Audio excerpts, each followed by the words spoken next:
trouve dans l'évangile selon Jean, le verset 8, chapitre 8. Évangile selon Jean, chapitre 8. C'est un long texte. Donc tu peux, Sœur Aline, tu peux lire ce texte. Évangile selon Jean, chapitre 8, du verset 32 au verset 46. Un peu long, mais c'est très important pour que je vais lire le nom du Seigneur. nous comprenions. Amen. Verset 32, ça. On commencerait même, j'aurais voulu qu'on commence par le verset 30.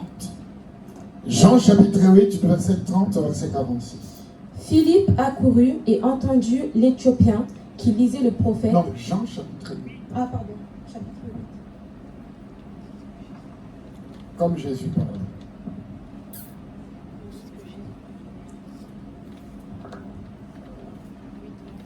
Comme Jésus parlait ainsi, le texte.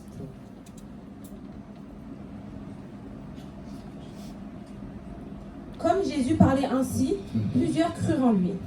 Et il dit aux Juifs qui avaient cru en lui, « Si vous demeurez dans ma parole, vous êtes vraiment mes disciples. Vous connaîtrez la vérité, et la vérité vous affranchira. » Ils lui répondirent, « Nous sommes la prospérité d'Abraham, et nous fûmes jamais esclaves de personne. Comment dis-tu, vous deviendrez libres ?» En vérité, je vous le dis, leur répliqua Jésus, « Quiconque se livre au péché est esclave du péché.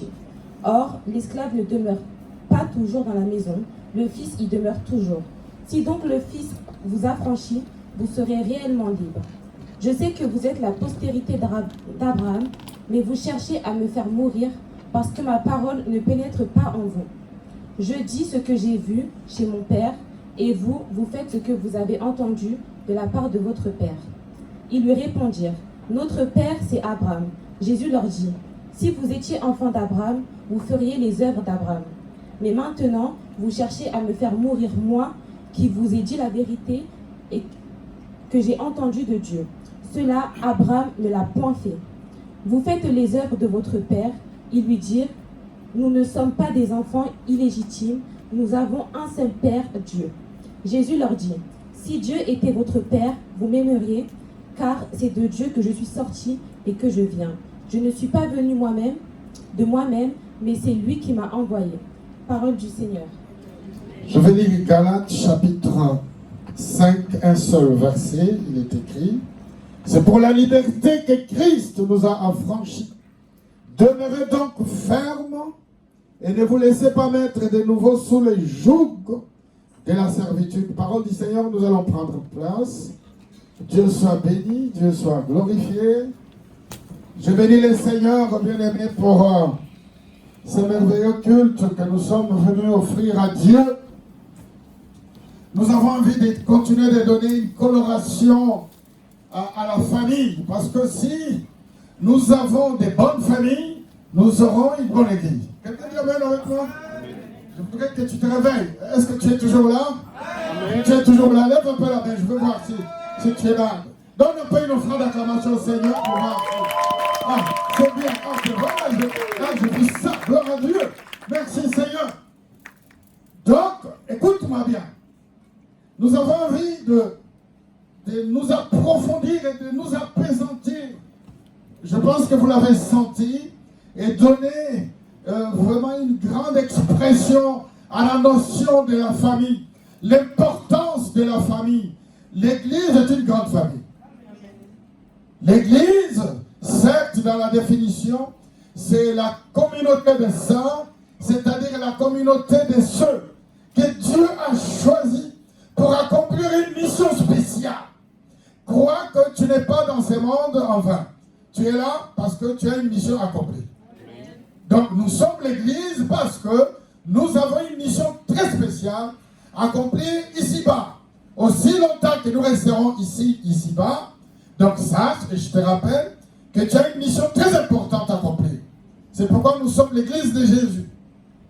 Mais pour accomplir cette mission, nous avons besoin d'être ensemble. C'est-à-dire Dieu nous a appelés pour que nous soyons une famille.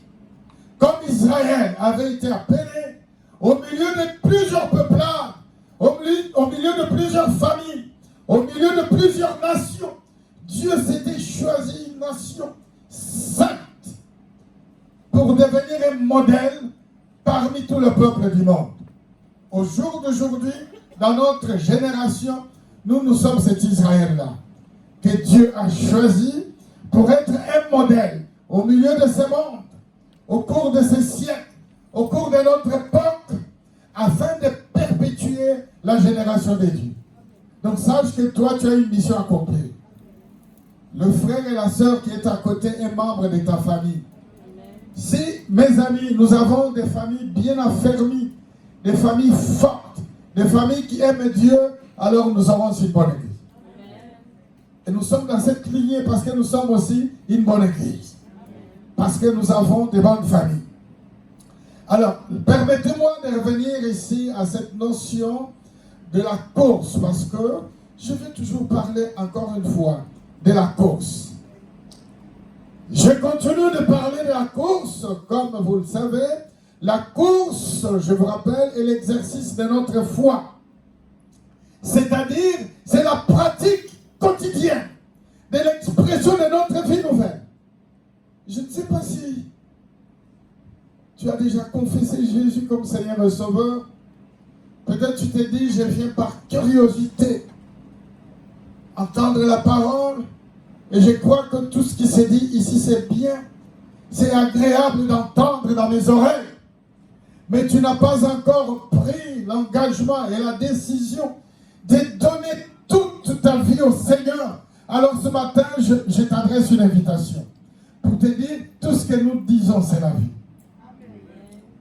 Tout ce que nous racontons ici, mes amis, c'est vraiment la vraie vie. Nous ne venons pas ici pour nous amuser et raconter seulement des histoires, mais plutôt nous venons ici pour transmettre la vie.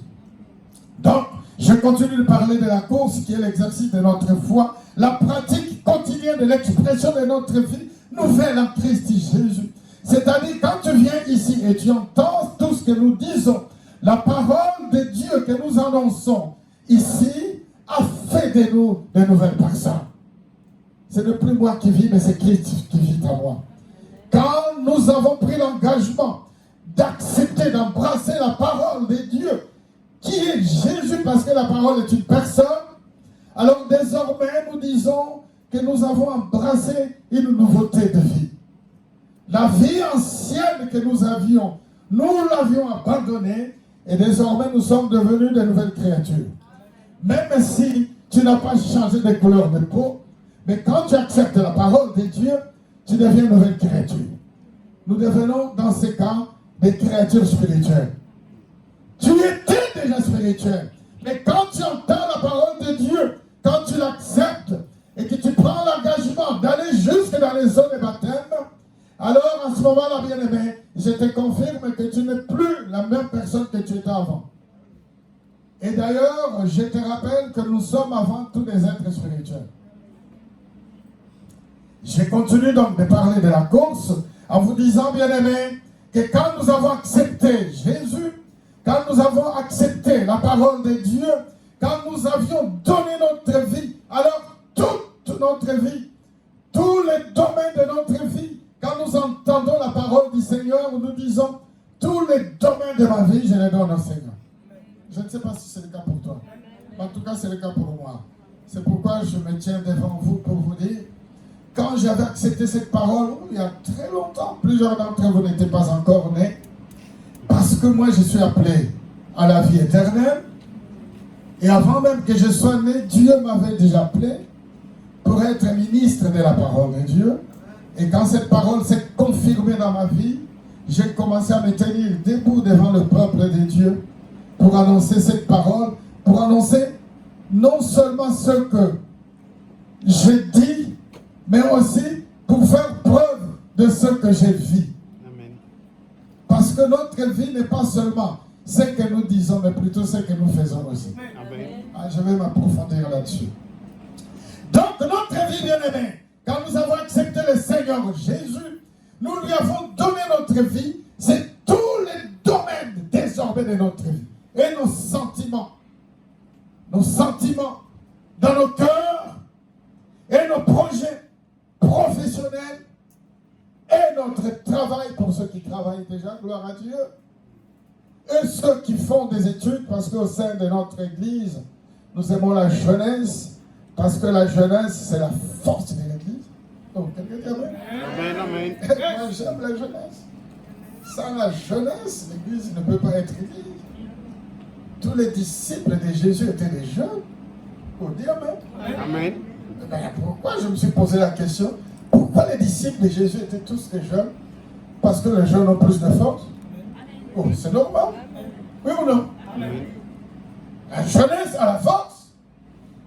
Je n'ai pas vu parmi les disciples de Jésus des vieux qui ont 50 ans, 80, pourtant il y en avait. Pourquoi Jésus a recruté les jeunes? Parce que les jeunes sont ceux qui ont la force. Et à la paix de l'Éternel, nous sommes tous des jeunes. Est-ce qu'il y a un jeune pour lever la main? Alléluia. Et les jeunes savent aussi dire Amen. Les jeunes savent dire Alléluia. Les jeunes savent se mettre debout et sauter dans la présence de Dieu. Les jeunes savent pousser des cris de joie. Les jeunes peuvent pousser des cris de joie. Les jeunes peuvent parler. J'ai vu là, il y a des jeunes, il n'y a pas de bruit. Là, il y a des jeunes, il y a toujours du bruit. Là, il y a la jeunesse, il y a du bruit. Là, il y a la jeunesse, il y a la vie. Quand il y a des jeunes, il y a la vie. Quand les vieux, ils sont déjà fatigués. Ils sont en train de dormir. Maintenant, il y a la jeunesse qui parle. Ils font du bruit. Alors, faisons du bruit pour Jésus. Prends place. J'aime la jeunesse de la paix de l'Éternel. La jeunesse de la paix de l'Éternel, c'est tout le monde. Quand tu arrives ici, même si tu as 90 ans, tu es jeune. Amen. Dis Amen fort. Bien-aimés, quand nous avons pris la ferme décision de donner notre vie au Seigneur Jésus, moi j'aime ça parce que c'est ce que j'expérimente tous les jours dans ma vie. Désormais, nous rentrons dans un nouveau monde merveilleux. Amen. Parce que désormais, notre vie change. Il y a des choses qui ne marchaient pas, qui commencent à marcher. Si tu étais malade, quand tu viens dans le Seigneur, en tout cas, ici dans cette église, si tu étais malade, Dieu te donne la guérison. Même si la maladie est incurable, Dieu te donne la guérison. Même si tu marchais avec des béquilles, quand tu arrives ici avec 2 béquilles, dans très peu de temps, tu vas lâcher une béquille. Et après, tu vas lâcher la deuxième béquille. Et après, tu vas marcher droit. Oh. Ça me fait rire, moi je dis ça que je connais ici. Parce que j'en ai vu ici des gens qui sont venus avec des béquilles. Malades. Très malades. Très, très malades. Et quand je fixe mes yeux sur lui, je dis, ne t'en fais pas, dans très peu de temps, tu vas lâcher ces béquilles. Parce que la parole que nous annonçons ici, cette parole qui est esprit et vie, va donner vie aux membres de ton corps qui étaient malades. Et en ce moment-là, bien-aimés, quand nous acceptons la parole de Dieu que nous annonçons ici, quand nous l'avons acceptée, que nous prenons la décision, c'est toujours le cas, en tout cas c'est mon cas, je ne sais pas si c'est ton cas. Si ce n'est pas encore ton cas, en tout cas je vais t'inviter de faire cette confession, de dire que j'irai jusqu'au bout de toute ma vie en Christ Jésus. Quelqu'un peut confesser cette parole avec moi? J'irai jusqu'au bout, jusqu'à la fin de ma vie. Je crois que la jeunesse va même s'élever pour faire cette confession. J'irai jusqu'au bout de toute ma vie avec Jésus-Christ. En fait, c'est ça la cause. Quelqu'un peut confesser cette parole, jeunesse? J'irai jusqu'au bout de toute ma vie. Toute ma vie avec Jésus. C'est tout le culte de ce matin. Quand on vient pas pour dormir, on vient pour parler, on vient pour mouvoir, parler, lever, se lever, bouger se main, parler. J'irai jusqu'au bout avec Jésus. Tout au long de ma vie. Ah, tu dis Amen, après tu prends place et tu donnes une offrande d'acclamation au Seigneur. C'est ça la déclaration que nous devons faire. tous les jours. Alors, quand on accepte la parole, bien-aimé, et qu'on se dit à Jésus, Jésus, je te donne tous les domaines de ma vie. Je te donne mes sentiments. C'est-à-dire, moi, jeune fille, jeune garçon, qui est en train de croître, alors que moi, jeune garçon, j'ai mon travail, et j'ai mon permis de conduire, et j'ai un bon travail, j'ai mes cartes bleues. On dit Amen. Voilà ce que moi, je souhaite pour tout le monde.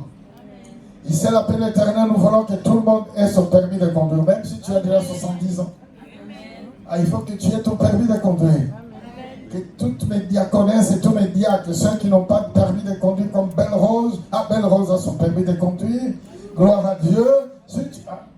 Même maman Martine doit avoir son permis de conduire. On dit Amen pour maman Albertine. Pour maman Martine. Ah, maman Albertine n'en est pas encore là. Il faut que tu aies aussi son permis de conduire. On dit Amen. Parce que si l'appel de l'Éternel envoie en mission, dans les 78 à Mantes-la-Jolie, et s'il n'y a pas de train, le matin, il prendra sa voiture. Amen. Et comme ça, il ira prophétiser le matin très tôt. Et le nom du Seigneur sera glorifié. On dit Amen. Amen.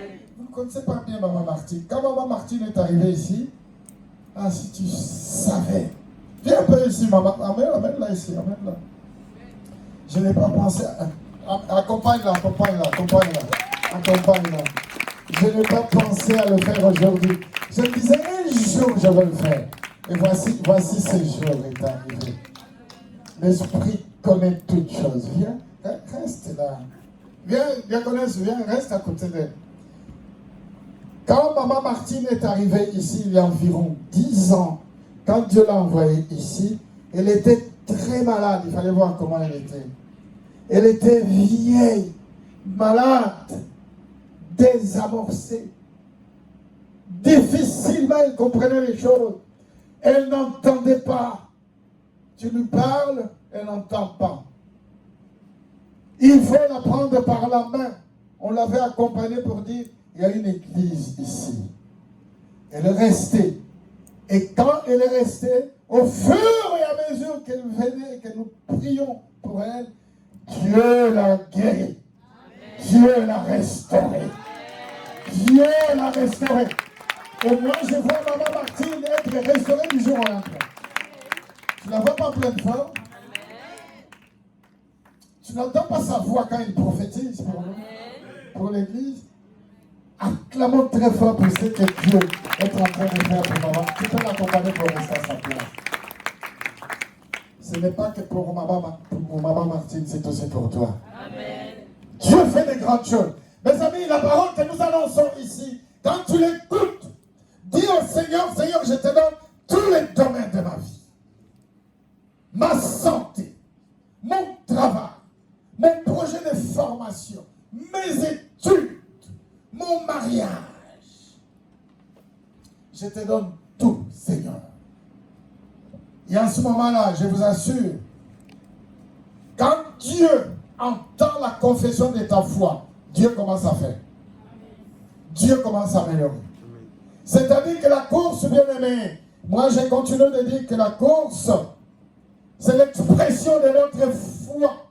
Et c'est dans tous les domaines de notre vie. Quand nous avons dit, Seigneur, je te donne tout. Et à ce moment-là, quand Dieu commence à faire, et quand nous avons goûté et expérimenté l'amour de Dieu, la paix de Dieu, combien Dieu est bon, désormais, nous devons exercer notre foi. C'est-à-dire continuer de poser des bonnes œuvres en nous disant, cette parole qui a fait de moi ce que je suis aujourd'hui, cette parole qui est en train de m'affermir, cette parole qui est en train de faire de moi une nouvelle personne, je ne l'abandonnerai pas. Et c'est ça exactement la course. La course, c'est-à-dire continuer de poser des bonnes œuvres, des actes dignes de foi. Et on s'est dit, puisque j'ai donné ma vie au Seigneur, et puisque je suis en train de voir tout ce que Dieu est en train de faire dans ma vie, je n'abandonnerai plus jamais cette voie que j'ai choisie. Parce que j'ai expérimenté. Je continue de croire, bien-aimé, que toi, tu expérimentes la gloire et la puissance de Dieu ici dans ta vie. Amen. Un peu de gens ont dit Amen. Si tu n'as pas encore expérimenté la gloire et la puissance de Dieu, aujourd'hui tu vas l'expérimenter. Amen. Parce que Dieu va faire de toi une nouvelle créature. Alors, permettez-moi de revenir un peu à la vie de la personne qui a écrit ce texte que nous avons lu dans l'évangile de Jean chapitre 8. Celui qui écrit s'appelle l'apôtre Jean. Amen. J'aime cet homme. Jean est parmi le premier disciple de notre Seigneur Jésus. C'est-à-dire quand Jésus passait le long de la mer et qu'il était en train de vouloir recruter ce premier disciple, parmi ces premiers disciples, il y a Jean, avec son frère Jacques. Mais aujourd'hui, j'ai plutôt envie de parler de Jean.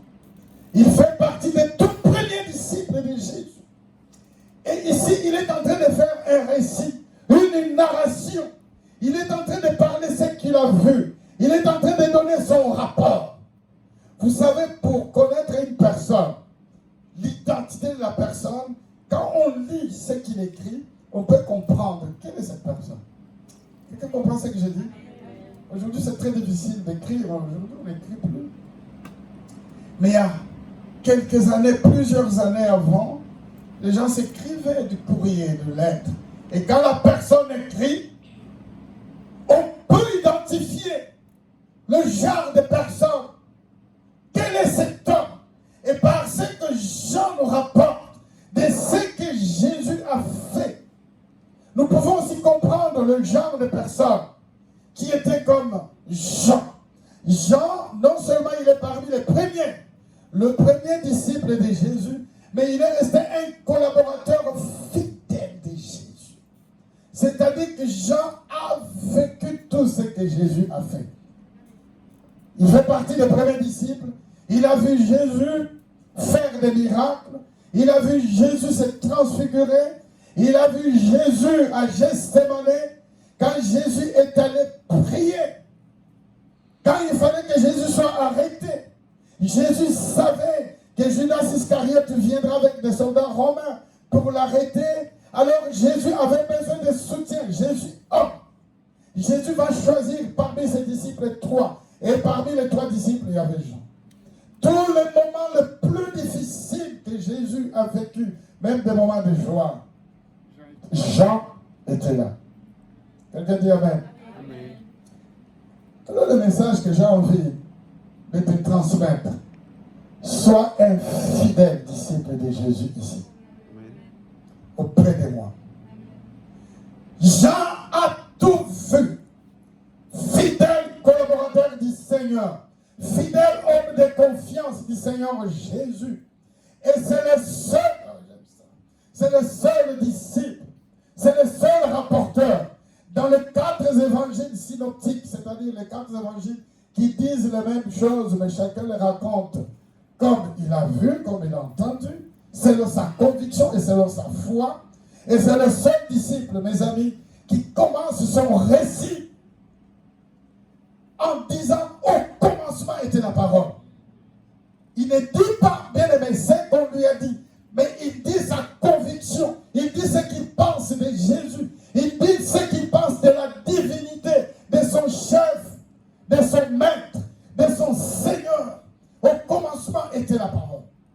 Donc, par ce qu'il dit, bien aimé, nous pouvons déjà voir qui était Jean. Moi, j'ai envie que demain, tu parles de moi et tu parles de l'Église, tu parles de Jésus, selon ton témoignage, afin que nous sachions qui est Dieu. Amen. C'est aussi ça la cause. Au commencement était la parole était avec Dieu, la parole était Dieu. C'est le seul disciple qui commence son récit comme ça. Il raconte, il donne son rapport, et rapport édifiant, et rapport des doctrines. Parmi les 4 rapporteurs des évangiles, c'est le seul qui commence en disant, au commencement était la parole. Et ce qu'il dit, c'est ce qu'il a expérimenté lui-même. C'est-à-dire, il dit, pour faire la course, il faut comprendre ce que toi-même tu as expérimenté. Et c'est ce que tu dois désormais transmettre aux autres. J'ai envie encore de continuer de parler de la course, mais aujourd'hui en parlant de la vérité dans la course. Oh, quelqu'un dit Amen. Jean est en train de parler de ce qu'il vit. Parce que la vérité, en fait, c'est quoi? ce n'est pas seulement ce que nous disons, mais plutôt ce que nous faisons. Il y a plusieurs définitions que j'ai retrouvées. Et quand on parle de la vérité, selon les chercheurs, il faut aller voir plutôt les philosophes qui ont beaucoup parlé de la vérité. C'est quoi la vérité? Plusieurs. Tous les philosophes ont parlé de la vérité. Et pour ceux qui ont fait le bac, je ne sais pas si tu as eu ce sujet de dissertation en philosophie pour parler de la vérité. Alors c'est un sujet très vaste. Ce que nous disons ou pensons est vrai. C'est ça la définition simple que j'ai retrouvée. Ce que nous disons, ce que nous pensons, si cela reflète la réalité, alors on va dire ça, c'est la vérité. Quelqu'un dit amen?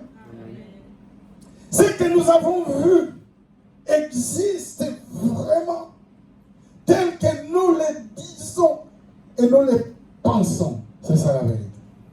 Parce que ici, l'apôtre Jean est en train de raconter ce que Jésus a fait, ce que Jésus a dit. Il est en train de rapporter. Et dans Jean chapitre 1, le verset 16, permettez-moi de revenir un peu au récit de Jean. Verset 15, il dit, Jean lui a rendu témoignage et s'est écrié. Jean, c'est Jean-Baptiste. Hein? C'est celui dont j'ai dit, celui qui vient après moi m'a précédé quand il était avant moi. Verset 16. Et nous avons tous reçu de sa plénitude et grâce sur grâce. C'est-à-dire, Jean est en train de témoigner qui est Jésus. Grâce sur grâce. La plénitude, c'est-à-dire Jésus est toute la divinité. Jésus accomplit en lui seul toute la divinité. Il est en train de raconter ce que lui, il a vu, ce qu'il a expérimenté. Et c'est ça la cause. Et ce matin, j'ai envie de te transmettre, bien évidemment, en te disant que Jésus est toute la plénitude. Et si tu acceptes Jésus, tu auras toute la plénitude. C'est-à-dire que tu auras la vie et la vie en abondance. C'est-à-dire que si tu as des projets, tes projets vont s'accomplir. Si tu as besoin d'avoir la paix, la joie, la liberté que nous recherchons, tu l'auras. Reste dans la vérité. Reste dans la vérité. Et nous appelons la vérité la qualité générale de tout ce que nous disons ou pensons. Tout ce que nous disons et tout ce que nous pensons, nous pouvons le résumer à la vérité. Mais à condition que tout cela soit vrai. C'est-à-dire tout ce que toi tu dis, si c'est ce que tu fais, alors nous disons que toi tu es un vrai homme. Je ne sais pas s'il y a un vrai homme aujourd'hui ici. Quelqu'un peut lever la main pour dire moi je suis un vrai. Ah, tu vois, les mains sont un peu difficiles à se lever. Ce n'est pas toujours ce que nous disons que nous faisons. Et je pense que nous serons reconnus des bons enfants de Dieu. Si tout ce que nous disons, c'est ce que nous faisons. Et d'ailleurs, les gens, nous croirons beaucoup plus aussi, nous faisons ce que nous disons. C'est-à-dire qu'ils nous liront par nos actes, non pas par ce que nous disons. Nous serons beaucoup plus crédibles. Et les gens diront que nous sommes vrais par ce que nous faisons, et non pas par ce que nous disons. Ah, quelqu'un ne dit pas même. Pour être un bon chrétien, ce n'est pas parce que tu pries à haute voix, tu lèves la main, tu tombes en extase à l'église. Je dis gloire à Dieu. Mais ça serait encore mieux si nous constatons que la même personne qui prie, qui lève la main, qui tombe en extase, qui parle en langue, ce qu'il fait preuve de ce qu'il dit et de ce que nous voyons. En ce moment-là, nous saurons que tu es un bon chrétien. Quelqu'un dit amen? Amen. Alors, ici dans le texte que nous avons lu, il y a deux catégories de personnes. Dans le texte de Jean chapitre 8, il y a deux grandes catégories de personnes que je voudrais vous retracer. Mais moi, je souhaiterais que nous restions tous dans la première catégorie. Quelqu'un dit amen? Amen. La première catégorie de ceux qui ont accepté la parole. verset 30, il est écrit, comme Jésus parlait ainsi, plusieurs crurent en lui, et il dit aux Juifs qui avaient cru en lui, si vous demeurez dans ma parole, vous êtes vraiment mes disciples, vous connaîtrez la vérité, et la vérité vous affranchira. Dans d'autres versions, j'ai pris la Bible de Jérusalem. Qu'est-ce qui est écrit dans Jean chapitre 8, selon les textes de Jean, les rapports de Jean, dans cette version de la Bible de Jérusalem? J'ai parcouru la Bible, c'est très important de faire cette étude. Aujourd'hui, nous allons faire juste une courte petite étude pour comprendre un peu ce que la Bible de Jérusalem dit. Comme il disait cela, beaucoup crurent en lui. Beaucoup. C'est-à-dire d'autres n'ont pas cru. Jésus dit alors aux Juifs qui l'avaient cru, si vous demeurez dans ma parole, vous êtes vraiment mes disciples. Et vous connaîtrez la vérité, et la vérité vous libérera. Cette parole, bien-aimée, qui est Jésus, et cette parole est la vérité. J'aime dire que la vérité n'est pas une vertu, c'est-à-dire que la vérité n'est pas seulement une présomption, des pensées préconçues des hommes, mais la vérité est une personne, cette personne c'est Jésus. Parce qu'il a dit, je suis le chemin, la vie et la vérité. Et nul ne peut aller vers le Père sans passer par moi. Donc la vérité, si on voit, j'aime toujours donner cet exemple-ci, dans la rue, on voit deux petits enfants qui se disputent un ballon. Et un enfant dira, ça c'est mon ballon, et l'autre dira, c'est mon ballon. Mais les ballons ne peuvent pas appartenir aux deux, il faut que les ballons appartiennent à un. Et donc il faut qu'il y ait un qui ait la vérité, qui dise la vérité. La vérité c'est une personne, cette personne s'appelle Jésus. Quelqu'un dit Amen. Amen. Vous connaîtrez la vérité, et la vérité vous libérera. Alors une longue discussion, bien-aimé, va s'engager. Et moi je préfère rester dans la première catégorie de ceux qui ont cru, c'est-à-dire ceux qui ont accepté la parole de Dieu sans se poser trop de questions. Permettez-moi de vous dire, bien-aimé, que la foi est une question d'accepter la vérité. Et la vérité, c'est Jésus. Quand on accepte la vérité, qui est Jésus, et au moyen de sa foi, on rentre dans un nouveau domaine de la vie spirituelle. On rentre dans une nouvelle histoire. Et c'est là où les miracles s'accomplissent, au moyen de la foi. La foi est une question d'accepter la vérité qui est une personne. Jésus, le Fils de Dieu vivant, et non pas des pensées préfabriquées par des hommes. Parce que ici, quand Jésus parlait ainsi, plusieurs crurent en lui. C'est-à-dire, il y a une première catégorie de gens. Pour moi, cette première catégorie, c'est toi et c'est moi. Nous avons accepté que Jésus est Seigneur et Sauveur. Notre vie désormais n'est plus du tout la même. Notre vie a pris un nouveau tournant parce que Dieu a commencé à faire de nous de nouvelles personnes et nous avons expérimenté et nous avons goûté combien Dieu est bon. Je ne sais pas si pour toi Dieu est bon, mais en tout cas pour moi Dieu est bon. Dieu guérit des malades incurables. Dieu donne du travail à ceux qui ne travaillent pas. Dieu donne, mon Dieu que je vous annonce, donne des appartements. Quand j'annonce cette parole, et ceux qui croient à ce que je dis, bien aimé, Dieu fait des miracles. C'est ça la vérité. La foi est une question d'accepter la vérité qui est une personne, mais alors, cette personne s'appelle Jésus, le Fils de Dieu vivant, et non pas se fier à des pensées préfabriquées par des hommes qui peuvent aussi prétendre dire que c'est la vérité. Parce que ici, la deuxième catégorie de personnes, je ne souhaiterais pas que tu sois dans cette deuxième catégorie. Des gens qui remettent en cause la vérité. Jésus leur disait, si vous demeurez dans ma parole, vous êtes vraiment mes disciples et vous connaîtrez la vérité au futur. Vous allez le connaître quand vous allez vous laisser conduire. Ce matin, j'ai envie de te rappeler que tu as besoin de te laisser conduire. Et en ce moment-là, tu vas connaître la vérité. Et cette vérité va réellement te rendre libre. Alors ils ont commencé, bien aimés. La deuxième catégorie de personnes a commencé à répondre et à dire des choses qui paraissent vraisemblables, mais qui ne sont pas du tout vraies. Nous sommes la descendance d'Abraham.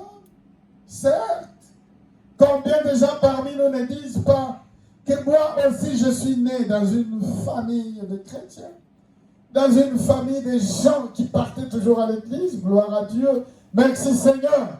Mais le problème de ton salut, parce que chacun doit porter sa croix, tu as besoin d'embrasser et d'accepter cette vérité. Et cette vérité qui va te libérer et qui va t'amener à une nouveauté de vie afin de bénéficier de ton héritage et rentrer dans la vie, dans l'accomplissement des promesses de Dieu. Tu as besoin de connaître cette vérité qui est Jésus, de l'embrasser et de suivre ses préceptes afin, bien-aimé, que tu arrives là où Dieu veut t'amener. Moi, je continue de croire que Dieu veut t'amener quelque part.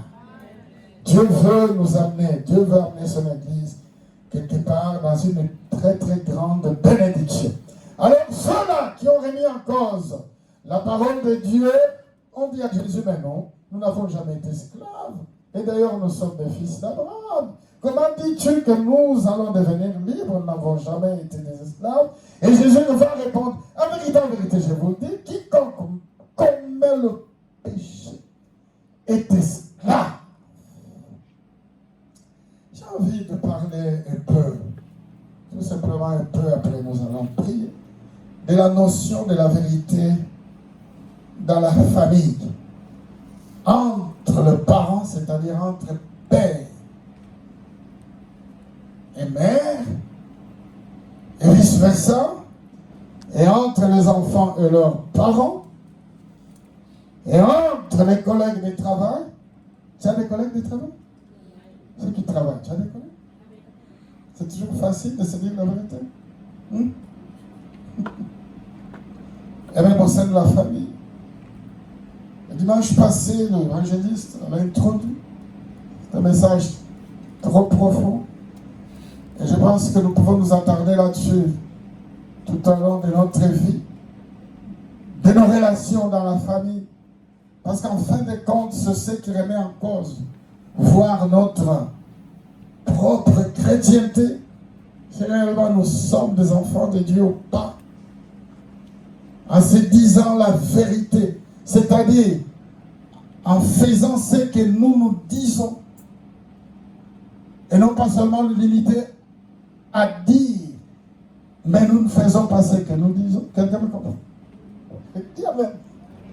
Oh, dis Amen. Je vais finir par là après nos prières, parce que je suis en train de parler de la vérité. Et c'est Jésus qui parle, et l'apôtre Jean rapporte un homme fidèle, un collaborateur fidèle de Jésus, qui est resté jusqu'au bout de sa peine avec Jésus. Il a tout vu avec Jésus. Même durant les moments les plus difficiles, il était là. Parce qu'il faut que tu saches que les moments d'agitation viendront, même quand on ne veut pas. Mais il faut que tu restes dans la vérité. Oh. Dis un peu Amen. Même quand les moments seront difficiles, même devant des obstacles, reste du côté de la vérité. La vérité n'est pas ce que tout le monde raconte. La vérité, c'est ce que Dieu dit. La vérité, c'est les côtés de Dieu, les côtés de Jésus. Même quand les moments d'agitation viendront, est-ce que toi, tu resteras toujours du côté de la vérité? Du côté de Jésus. Alors, c'est de la famille, bien-aimée. Permettez-moi de revenir là-dessus. Les relations entre père et mère, les relations entre mère et père, maman et papa, doivent être des relations fondées sur la vérité. Quelqu'un dit Amen. Et si les relations de parents, des mariés, comme hier nous avons été à un mariage, gloire à Dieu, c'est beau d'organiser des grandes cérémonies, gloire à Dieu. Encore une fois, pourvu que les mariages demeurent. Mais combien de mariages aujourd'hui peuvent rester encore 2 ans, 5 ans? Il y a plusieurs pays européens maintenant qui ont légiféré, c'est-à-dire qui ont voté des lois pour les divorces.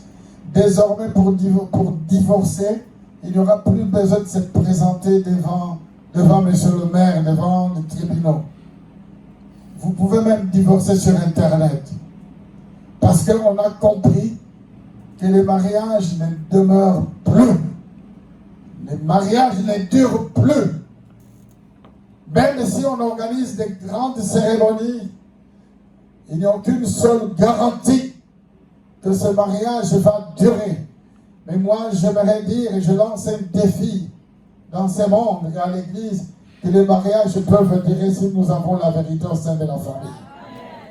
Parce que cette vérité s'appelle Jésus. Il va falloir que le mari continue de dire la vérité à sa femme. Et la femme continue de dire la vérité à son mari. En ce moment-là, mes amis, le mariage va durer. Et d'ailleurs, le mariage est un exercice de foi aussi. Parce que les moments des épreuves viendront. Ils m'ont donné la parole lors de ce mariage et je me suis adressé aux jeunes mariés. Je leur ai dit, attachez-vous à Jésus qui est la vérité. Parce que les moments d'épreuve viendront aussi au sein de vos familles. Il va falloir absolument que l'homme continue d'être fidèle, mais alors fidèle à sa femme et la femme fidèle à son mari. Il va falloir absolument que tout ce que la femme fait, l'homme sache. Et tout ce que le mari fait, sa femme doit être au courant. Oh, ça veut dire parce que sinon, il y aura des soucis. Ça ne va pas marcher. Mais moi, je souhaiterais que ça marche au nom de Jésus. Et même les relations entre les enfants et les parents, et même nos relations avec nos amis et connaissances, doivent être fondées sur la vérité. La vérité, ce n'est pas ce que nous disons, mais ce que nous faisons. Si ce que nous faisons reflète la réalité, mes amis, de ce que nous disons, alors nous pouvons nous dire que nous sommes de bons enfants de Dieu. Et nous aurons une très bonne église. Parce que nous savons nous dire la vérité. C'est-à-dire que nous savons faire ce que nous disons. Nous faisons ce que nous disons. Moi, je suis en train de me poser une question. Parce que je vois, parce que je vis, parce que nous vivons. Je ne sais pas pour toi. Aujourd'hui, il est très difficile de voir un vrai ami. Parce que la vérité n'existe plus. Quelqu'un dit Amen. Aujourd'hui, vous pouvez beau vous faire des grands compromis, de belles promesses. Nous allons entreprendre, nous allons faire de grandes choses. Je pense qu'avant même que le soleil puisse disparaître, dormir, comme on dit, avant le lever du soleil du jour suivant. Tout ce que vous vous êtes dit, vous avez déjà oublié. L'autre a déjà oublié. Et quand vous allez vous voir les jours suivants pour vous dire, mais hier, nous nous sommes dit des bonnes choses, non? Est-ce que nous pouvons encore poursuivre notre aventure, notre chemin? Est-ce que nous pouvons encore entreprendre ensemble? L'autre partie a déjà décroché. Ou alors il t'a menti. Complètement menti. Même si vous prenez des engagements d'entreprendre, parfois vous avez investi de l'argent, alors énormément de l'argent pour investir. Très peu de temps quand tu vas te rendre compte que l'autre partie a déjà menti. C'est-à-dire tout ce que vous vous êtes dit n'est plus l'expression de ce qui existe. Parce qu'il n'y a pas la vérité. Mais le Seigneur veut que la vérité soit au centre de nos intérêts, au centre de tout ce que nous faisons. Et c'est ce que Jean est en train de rapporter. Jésus l'a dit et lui il rapporte. Et après il donne son témoignage de ce qu'il a vécu. Parce qu'il est resté fidèle. Et malgré les moments d'agitation, malgré les moments les plus difficiles du ministère de notre Seigneur Jésus, Jean est resté du côté de la vérité. Je souhaiterais que tu restes, mon ami, du côté de la vérité. Et à ce moment-là, la vérité va faire de toi un fidèle enfant de Dieu. Et nous aurons une église glorieuse, telle comme le Seigneur souhaite voir notre Église. Nous nous lèvons, nous allons prier.